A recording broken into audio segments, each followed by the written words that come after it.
त्यांची धरपकड या ठिकाणी होत असल्याचं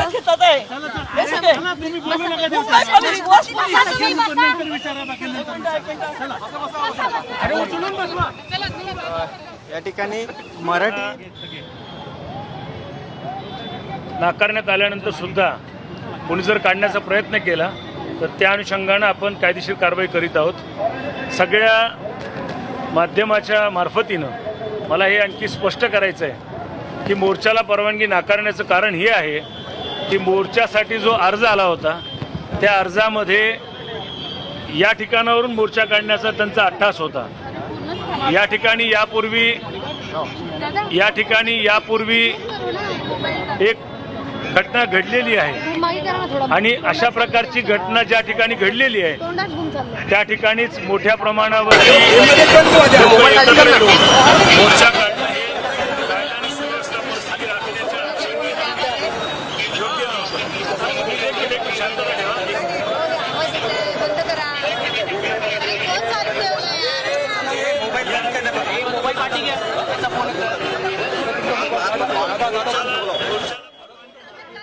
पोलिसांनी आम्ही शांततेने मोर्चा काढायचा आम्ही त्यांना लेटर दिलं होतं, पण आम्हाला परमिशन दिली नाही। परवाच्या 3 तारखेला यांनी कुठली परमिशन घेतली होती? त्यापैकी एकाही आंदोलकावर कारवाई नाही झाली। नरेंद्र मेहतावर काय कारवाई केली?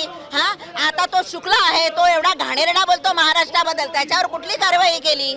मग सामान्य आंदोलक आपल्या हक्कासाठी लढत असेल तर का अटक करावी त्याला? हे आंदोलन थांबणार नाही।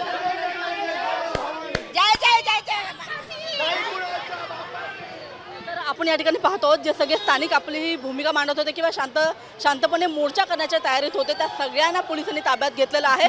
मात्र 2 दिवसापूर्वी जो आपण बघतो जो स्थानिक आमदाराचा सह जो काही रस्त्यावरती जमाव जमला होता त्याच्यावर मात्र कारवाई झालेली नसल्याची खंत स्थानिकांकडून व्यक्त केली जात आहे। कॅमेरामन नितीन खरासह मी रुपाली बडवे, साम टीव्ही, मुंबई।